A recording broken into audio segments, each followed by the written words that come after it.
Welcome back to Reading Bear. Today, we will take a look at some new malicious compliance stories. And if you enjoyed my content, please don't forget to subscribe to my channel and post some bear emojis in the comments. Let's go! First one is titled, "You were just going to get a form to send to your insurance, now you get found at fault for the accident and a court date."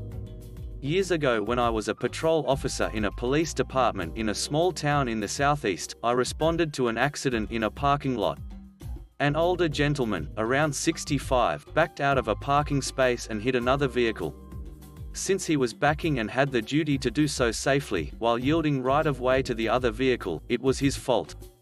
Because the damage appeared to possibly be less than $1,000, by state law I didn't have to complete a full accident report but just ensure that the drivers exchanged insurance information by filling out a quick form that they send to the insurance company to let them hash it out. This is quicker and easier for me and nobody gets a ticket, so everybody wins. I explain this to the older gentleman. "I want an accident report," he says. I tell him, "Sir, if I do that then I'm going to have to put down that you contributed to the accident. Your insurance will most likely use that to determine you were at fault and will jack up your premium. Also, I'll have to write you a ticket for improper backing." Stubborn guy insists, "No, I want an accident report." So, I roll my eyes, fill out an accident report, figuring that the damage actually is just over $1,000, so the accident goes on his driver record and definitely affected his insurance premium. Then I wrote out a $480 ticket for improper backing. Some people just gotta learn the hard way. Next one is titled, "Impatient Lady Tells Me How to Do My Job, Waits Longer Because She Has No Idea How My Job Works." This happened several years ago. I am a medical lab technician at an urgent care clinic. You know when you go to the doctor and they want you to pee in a cup and put it in a little door in the wall? Well, I'm the guy on the other side of the door. My job consists mainly of testing samples but also occasionally collecting, drawing blood. At a certain point in the evening I'm alone, and doing all of the above with no extra help. This is usually fine, as patients tend to understand that I am one person and will help them as soon as possible. Enter the lady. She had checked in for vaginal STI concerns, happens multiple times a shift, no big deal. She was also one of the last patients of the night, so I was alone. Typically what happens with these patients is the doctor will collect samples in the room, one of which is to check for routine non-STI stuff, yeast, BV. Then they bring it to me to test, then send the patient over for a blood draw for the more serious stuff that we send out to a different lab for testing, syphilis, HIV, etc. They'll see the patient again after that, once I've put the result in for the routine test and drawn their blood. This is exactly what happened that night. I greet her and tell her it'll be a few minutes. I then go back to finish the routine test, so the time it takes me to draw her blood can also be used for the doctor to go over the routine results, get their plan together for her, and send her on her way. This speeds things up for her, not for me, as I have to wait for the blood to clot and spin in a centrifuge after I draw it, an extra 20 to 30 minutes or so before I can leave for the night.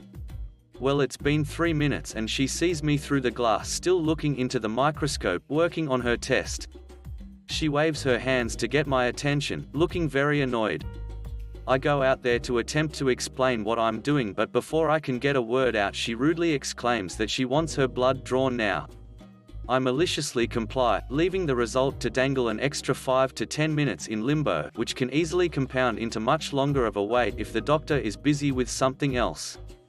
As I'm finishing the blood draw she asks, how long before the test they collected in the room comes back?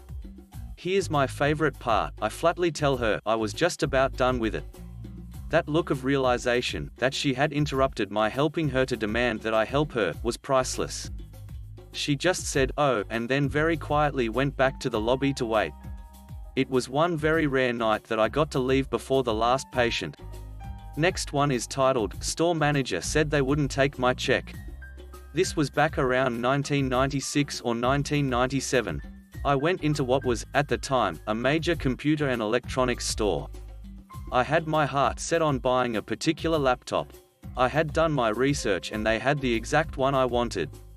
It was a Saturday and I was looking forward to spending Sunday getting it all ready to take to work Monday. Our company only provided desktop computers, and having a laptop meant I could take work home with me and not have to remote in as much over dial-up modem and waste time downloading things. I could already envision how I would become the very model of productivity. I picked up the laptop, plus laptop bag, Ethernet card, PCMCIA, and modem card. The total price for everything was around $2,800. This was back when large purchases were still routinely made by check. Stores would validate that checks were good electronically with services like CheckFax, similar to the way credit card transactions are validated, though MasterCard, Visa, Amex, etc. Well, the store's modem was down and they could not connect to whatever system they used to validate checks. I had a debit card, but back then there was like a $200 daily limit on how much you could charge on your debit card. I know, the Stone Age, right? I told the store manager that there was a number for my bank you could call. It was conveniently on the back of my debit card, and they would provide verbal authorization over the phone. The salesperson, who would get a commission for the sale, already had the bank on the line. The store manager flat out refused to accept a check authorization unless it came through their system, which was down. He said he would not take my check and I would have to come back on Monday when the system was working again. No matter how much I and the salesperson tried to reason with him, he was not going to budge. Now, normally this would have steamed me so much that I would have taken my business elsewhere, but I really wanted that laptop. They were the only store in town that carried it, and I didn't want to wait for mail order. Must have new toy now. So, if he didn't want to take my check, fine. I'd pay in cash. Lots of it. On Monday, I went to my bank and said I wanted to withdraw $2,800 in $1 bills. I thought about asking for quarters, but figured no one would have that many quarters on hand. The teller asked me why I needed so many ones, just out of curiosity. I told her exactly what I was planning to do with them. She was completely on board with it. That branch didn't have that many ones. They had about half. The teller called ahead to the downtown branch and they said they had the rest. She told them why I needed all the ones and they got a big kick out of it as well. Even though the tellers had to unbundle all the ones and run them through a counting machine, bank policy, they were more than happy to do so. The money filled up 2 medium-sized brown paper bags. They were all nicely bundled in bricks of $100 each. I drove to the store and, in the parking lot, removed the bands that held the bricks of cash together and stuffed the now loose bills back in their brown paper bags. I then walked in and found the same salesperson from that Saturday and confirmed with him that the same store manager was working that day. I had him pull the same stuff as before. I then showed him what was in the 2 brown paper bags I was carrying and told him to call the manager. The manager was none too pleased when I started, carefully, so as not to lose any bills, dumping the $1 bills out on the customer service desk counter. I reminded him that he said my checks were no good, so I brought cash. He threatened to not accept all those ones, but the salesperson immediately jumped in my behalf. He really wanted that commission, I guess. Besides, I don't think he legally had a choice. It was US currency. Good for all debts, public and private. That is literally printed on all US notes, if you've never bothered to take a close look at one. Now, unlike the bank, they did not have a money counting machine. Every available employee, including the store manager and the salesperson, had to get behind the customer service counter and start counting ones. The store manager was upset. The salesperson was not. He was actually happy about it. Commission, I'm guessing again. The other employees were, shall we say, ranging between annoyed and peeved. It took them quite a while to count it all. I then dropped the precise change on the counter to complete the sale price, 82 cents. As I was leaving with my new toys, I asked the store manager if he was going to give me any more trouble about taking my checks in the future. I did not wait around for his reply. About a month later, a friend of mine stopped in the same store. He said to one of the salespeople that he was a friend of mine and if he knew about what had happened. The salesperson just happened to be the same salesperson who sold me my laptop. He said that it had actually turned out to be kind of convenient. They had put all those ones in the safe, and ever since they had not had to send anyone to their bank once to pick up $1 bills to make change. Edit: I just want to clarify one point. Someone suggested that the store manager was in the right not to accept my check without being able to verify it. However, he could verify it. My bank, on their toll-free line, which the salesperson dialed, was willing to verify that the check was good over the phone. He was just too inflexible to accept the bank's own verification that the funds to cover the check were in my account. The same verification he would have gotten electronically through his network, if he could connect to it. The toll-free hotline existed exactly for cases like this. I wonder how many other sales the store lost that day because the store manager couldn't be bothered to get verbal authorization from various customers' banks. Next one is titled, "The company appreciates your long and devoted service. Have a frying pan." I worked in the London office of a large, respected and well-known international but US-based organization who liked to pretend they were a caring, sharing, benign and PC employer who truly cared about members of the corporate family and only had our best interests at heart while they shafted us. The usual. Years of pay freezes for us proles, job vacancies unfilled doubling our workload, essential equipment left obsolete, etc., while the bosses gave themselves increasingly huge bonuses, fancy titles and perks. They were particularly proud of their corporate employee service recognition awards scheme, which had its own dedicated catalog, and latterly website, where on achieving so many years of serfdom, a choice from a new cornucopia of appreciative gifts would be lavished upon you, with due ceremony along with a poorly mimeographed certificate of service. I failed to keep a hard copy, which I regret, but certain items we could select remain seared in my memory. 15 years service, for example, could be rewarded with a ring containing a 0.01 carat black diamond, as known as coal. Another option at 25 years could be an orange cast iron skillet. You get the picture. Another was something only available to our US colleagues for whom there was no mandatory retirement. 60 years service could earn you the ultimate, a cheap Chinese-made 16-speed racing bicycle.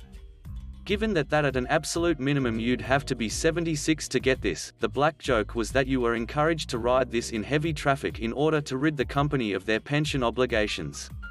Which brings me to our little collective attempt at malicious compliance. It took the company several years to cotton on, but when a home gymnasium setup strangely became available as a 25-year service award, it immediately became the go-to choice of all my worldwide colleagues.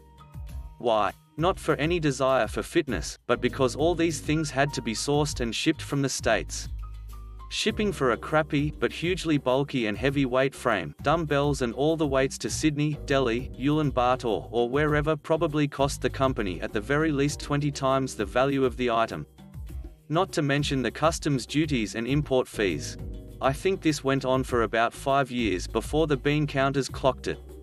Myself, I missed out, and had to settle for the orange frying pan to remind me how much they valued my 25 years of servitude.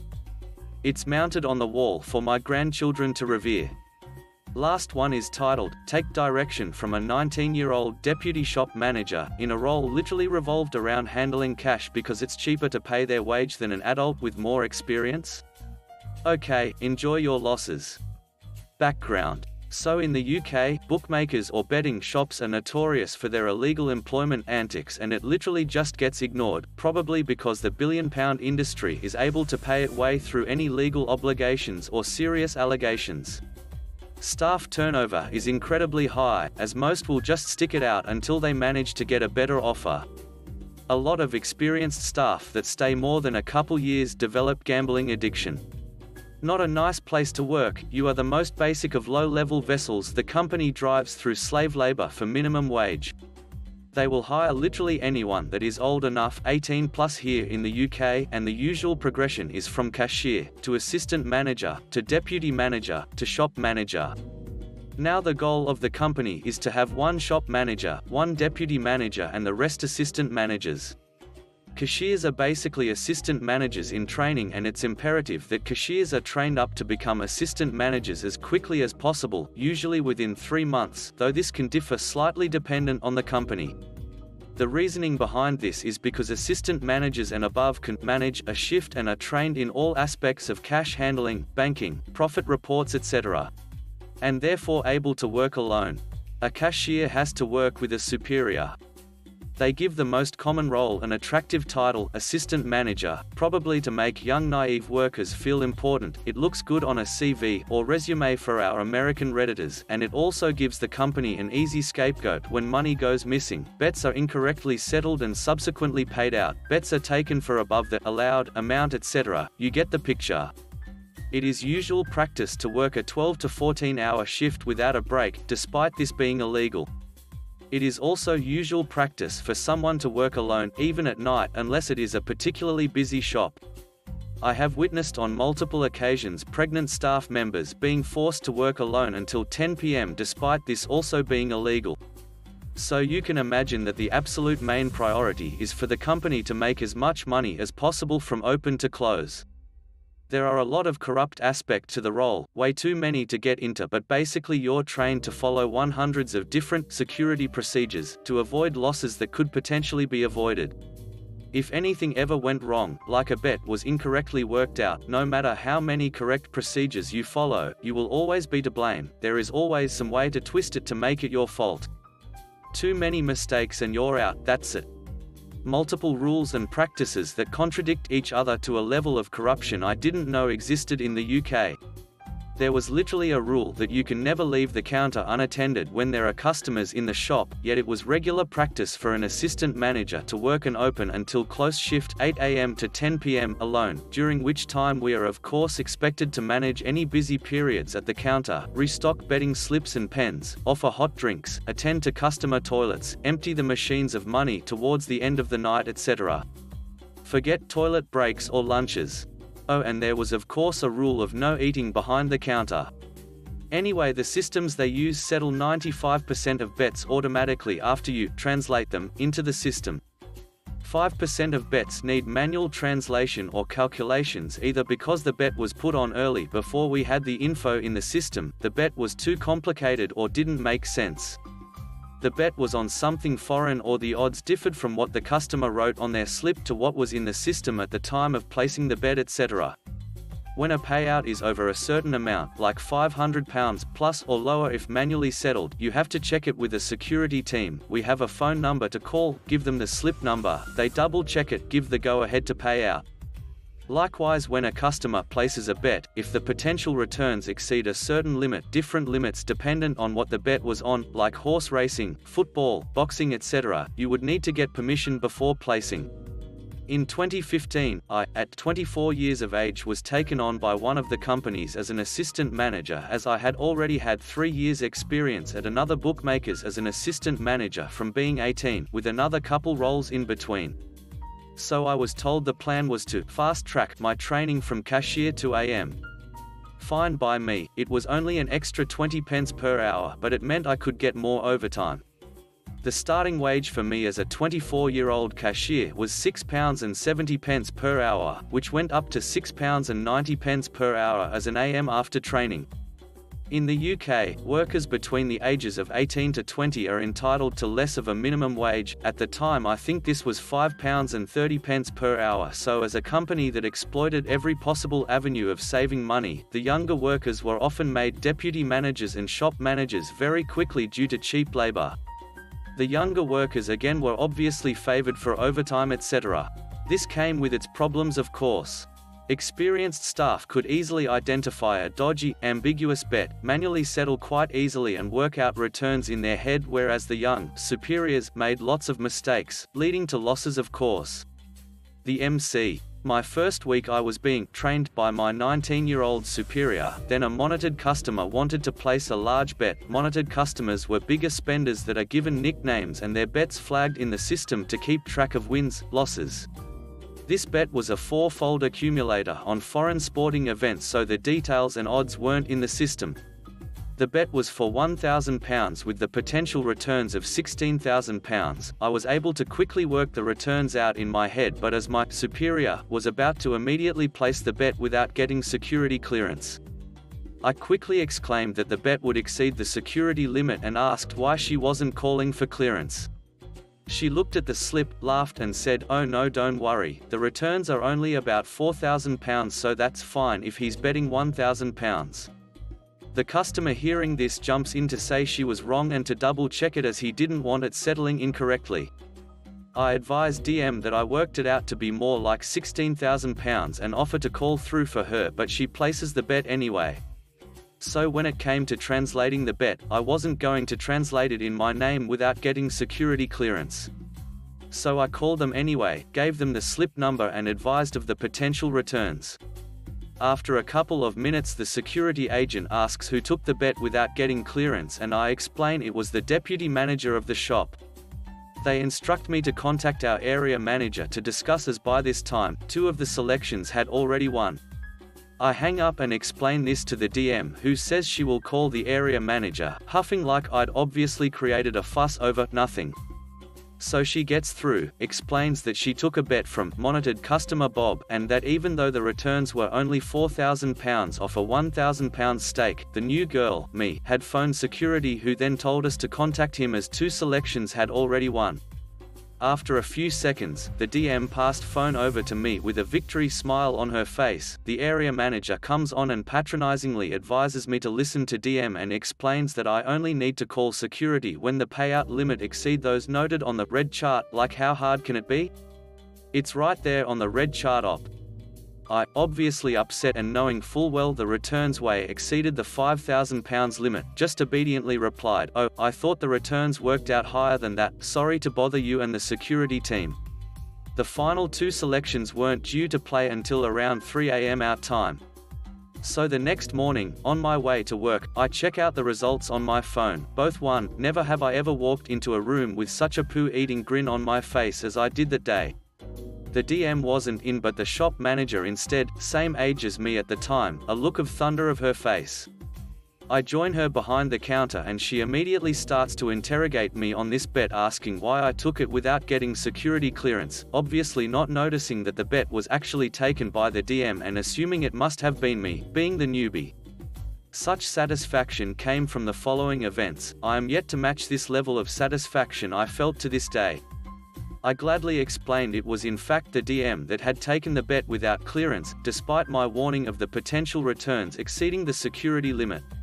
I went on to explain that I was worried enough to call security myself upon attempting to translate the bet, as the odds weren't in system, and that they had directed me to contact the area manager.